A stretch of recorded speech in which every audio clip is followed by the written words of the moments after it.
Class, 7th. Subject, Social Science. Lesson 11. The Mughal Empire.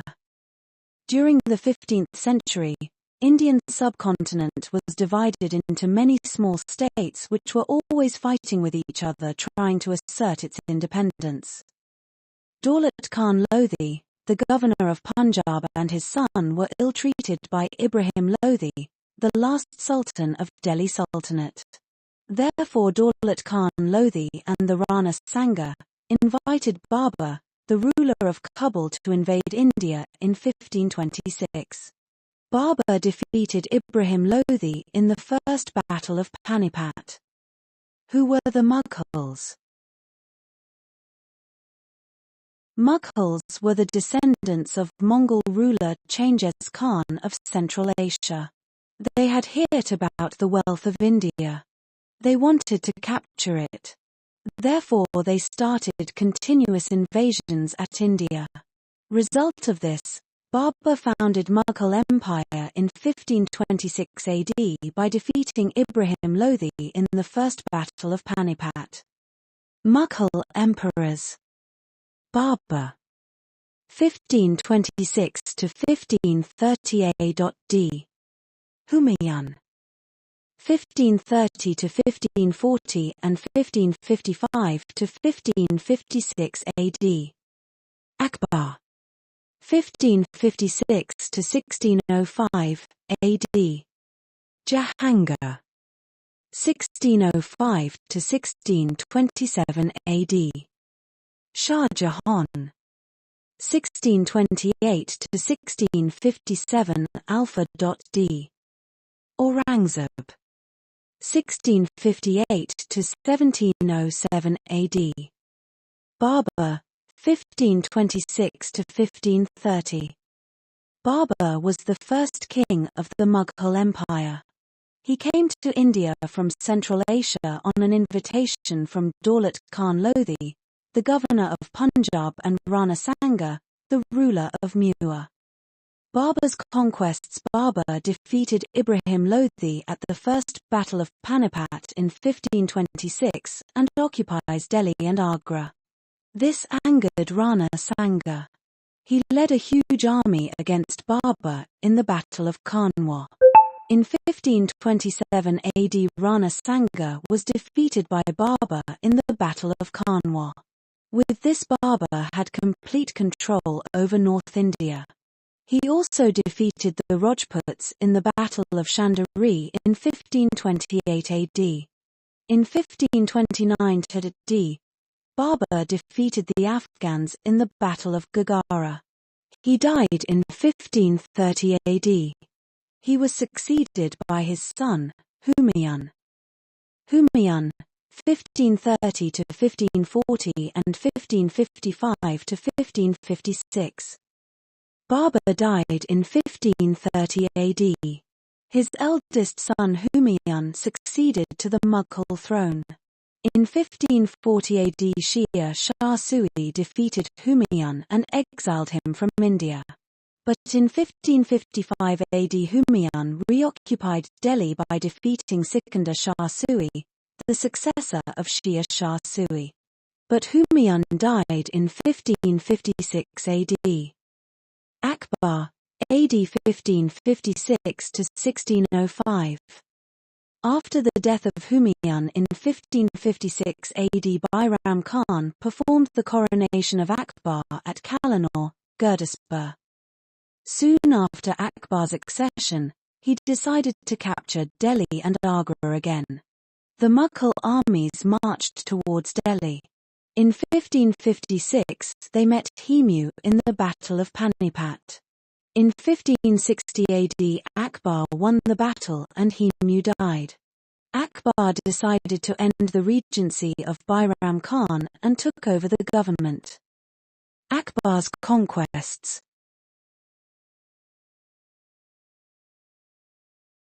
Akbar decided to extend Mughal power to other parts of the country.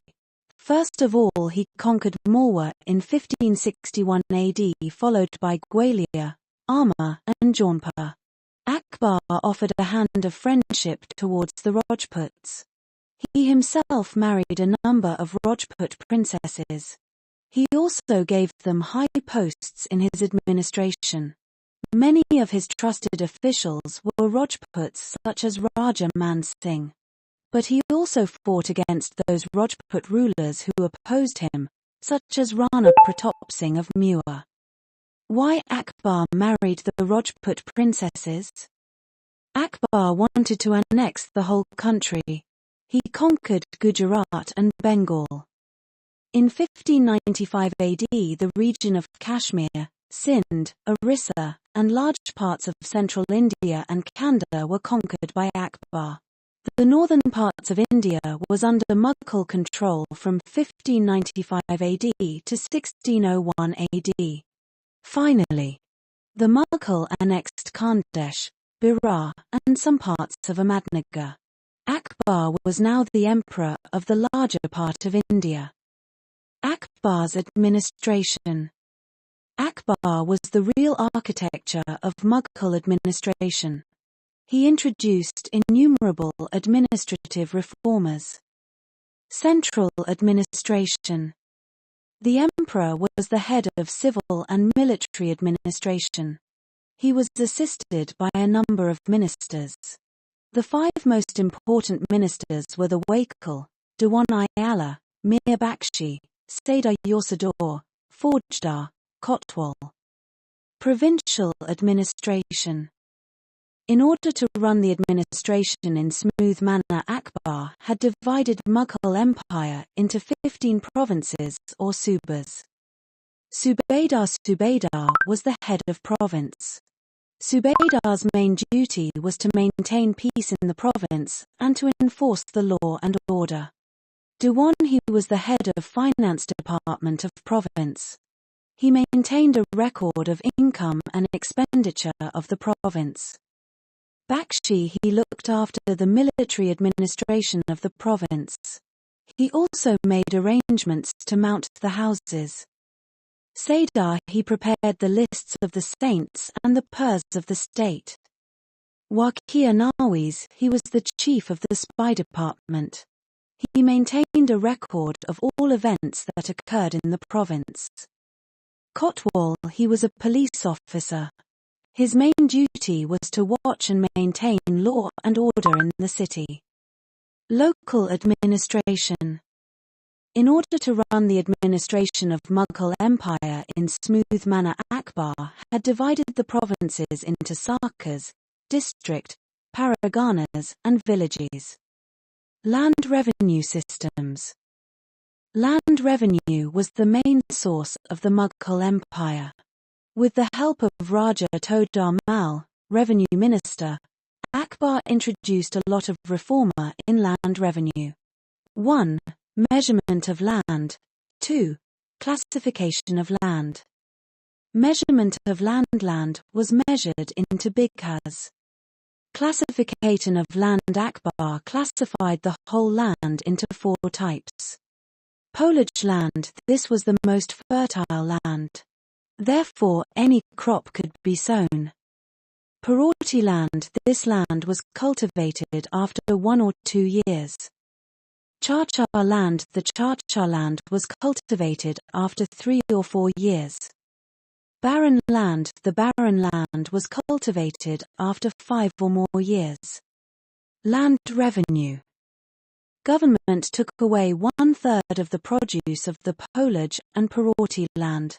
Very little revenue was charged on Charchar and barren land. A. Kankat system. According to Kankat system, the government fixed the revenue on seeing the standing crops. B. Batai system. According to this system, the reap crops were harvested and then divided into 3 parts. 1 part was given to the government as tax, and the other 2 parts remained with the farmers. C. Nazak system. According to the Nazak system, the revenue was fixed on the total production of the village. Mughal government encouraged the farmers to bring more and more land under cultivation. The farmers were given loans on easy installments. In the event of less produce or famine, the land revenue of the concerned farmers was remitted. Mansabdari system. When the Mughal Empire started expanding, then the Mughal rulers appointed the members of various classes in the administration, whom were called as Mansabdars. Mansabdari. According to Mansabdari system, the posts, income, and the position of a Mansabdar in the court was fixed. The word Mansabdar means a rank or position. Mansabdars belonged to the civil and military department of the country. Appointment, promotion and dismissal of the Mansabdars. The Mughal emperors appointed the Mansabdars on their own or on the recommendation of the Mir Bakshi according to their qualification. The Mansabdar could rise from the low rank to high ranks. But the emperor could either demote the Mansabdars who did not do their work properly or could dismiss them from their posts.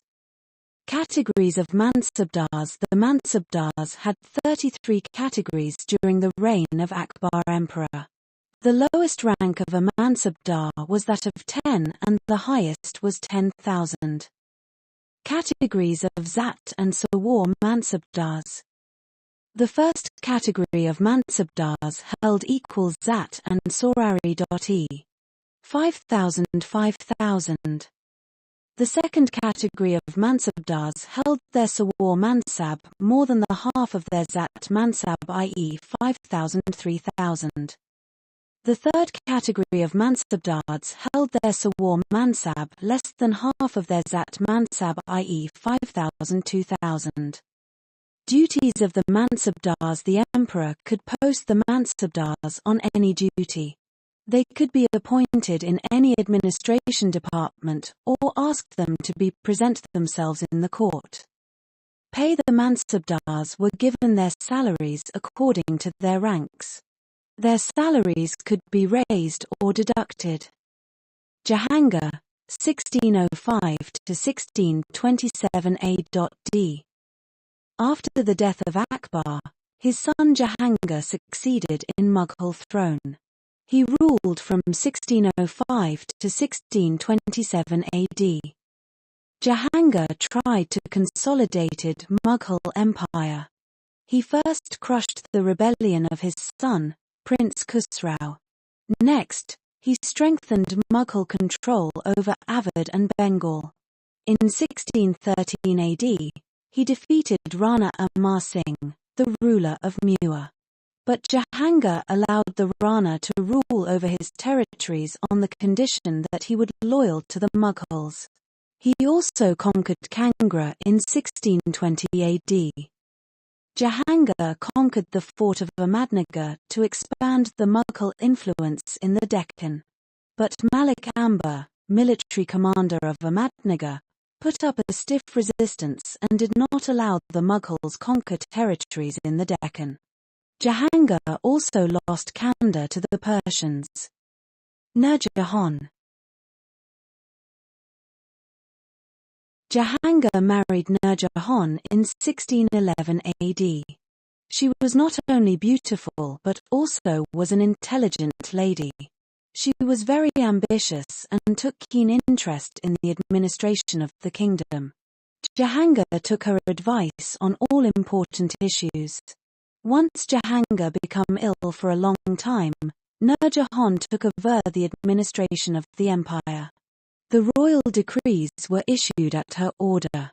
Even coins began to be issued jointly in the name of Jahangir and Nur Jahan. Shah Jahan, 1628 to 1657 AD. After the death of his father Jahangir, Shah Jahan succeeded to the Mughal throne in 1628 AD. He had to face many revolts in Bundelkhand and Deccan. In 1628 AD, Raja Jujhar Singh, ruler of Bundelkhand, revolted against Shah Jahan but he was defeated. In 1635 AD he again revolted but he was killed by the Mughals. Shah Jahan invaded the Deccan and annexed Ahmednagar in 1633 AD. Bijapur and Golconda also acknowledged Mughal supremacy and signed a peace treaty with Shah Jahan. In 1657 AD, Shah Jahan fell ill. A war of succession broke out among his sons. Aurangzeb imprisoned Shah Jahan at the fort of Agra and he crowned himself the emperor. Aurangzeb, 1658 to 1707 AD. The last great Mughal ruler was Aurangzeb, who ruled from 1658 to 1707 AD. His empire covered nearby the whole of India, but he faced many troubles during his reign. In 1669 AD, the Jats of the Mathura, Agra region rebelled against Aurangzeb. The rebellion was no doubt suppressed, but the Jats continued their fighting against the Mughals. The Satnamis were a sect of saints who settled in Muir and Narnaul. The persecution of these saints forced the Satnamis to revolt against Aurangzeb, but their revolt was crushed. The Bundelers in Bundelkhand also rose in revolt on account of the oppressive agrarian policy of Aurangzeb. Aurangzeb was successful in suppressing this revolt. The most powerful revolts were that of the Rajputs, the Marathas, and the Sikhs were against the Aurangzeb. Most of the time, Aurangzeb remained busy in putting down these revolts. Why the Satnamis revolted against the Aurangzeb? Aurangzeb and the Marathas. The Marathas of Maharashtra become powerful under the leadership of Shivaji. In 1674 AD, Shivaji declared himself an independent ruler. In 1680 AD, after the death of Shivaji, his son Sambhaji ascended the throne. The struggle between the Marathas and Mughals was still going on. Aurangzeb annexed Bijapur in 1686 AD and Golconda in 1687 AD. In 1689 AD, Aurangzeb got Shambhaji captured, killed him and occupied many territories of the Marathas. But the Marathas continued their struggle first under the leadership of Raja Ram and later under the leadership of Queen Tarabai. After the death of Aurangzeb in 1707 AD, the Marathas reoccupied most of the territories of the Mughals. Aurangzeb and the Sikhs. After Sri Guru Har Krishan Ji, Sri Guru Teg Bahadur Ji became the ninth Guru of the Sikhs. Guru Ji opposed the policy of religious persecution followed by Aurangzeb against Hindus. Guru Ji went to Aurangzeb for freedom and protection of Hindu religion. Aurangzeb asked Guru Ji to embrace Islam, but Guru Ji refused to do so. Consequently, on the 11th of November, 1675 AD, Guru Ji was martyred at Chandni Chowk in Delhi. Why Aurangzeb martyred Sri Guru Teg Bahadur Ji? Thereafter, Sri Guru Teg Bahadur Ji's son Sri Guru Gobind Singh Ji became the 10th Guru of the Sikhs. In 1699 AD, Sri Guru Gobind Singh Ji created the Khalsa Panth to infuse the spirit of bravery in the coward humanity. A war broke up between the Sikhs and the Mughals at Chamkaur Sahib. In this fierce battle with the Mughals, two sons of Guru Ji, Sahibzada Ajit Singh Ji and Sahibzada Juja Singh Ji, were martyred, and other two sons, Sahibzada Zorawar Singh Ji and Sahibzada Fateh Singh Ji, were bricked alive in the walls at Sirhind. After Aurangzeb's death in 1707 AD, his successor Bahadur Shah established friendly relations with the Sikhs. However, a Pathan stabbed a dagger in the stomach of Guru Ji on the order of Faujdar Wazir Khan of Sirhind. Due to this, Guru Ji left for his heavenly abode in 1708 AD. Thereafter, Banda Singh Bahadur carried on his struggle against the Mughals. Aurangzeb's successors. The successors of Aurangzeb were very weak and unable to handle the affairs of a vast empire. As a result, Nadir Shah, the ruler of Afghanistan, invaded India in 1739 AD. This invasion proved disastrous for the Mughal Empire.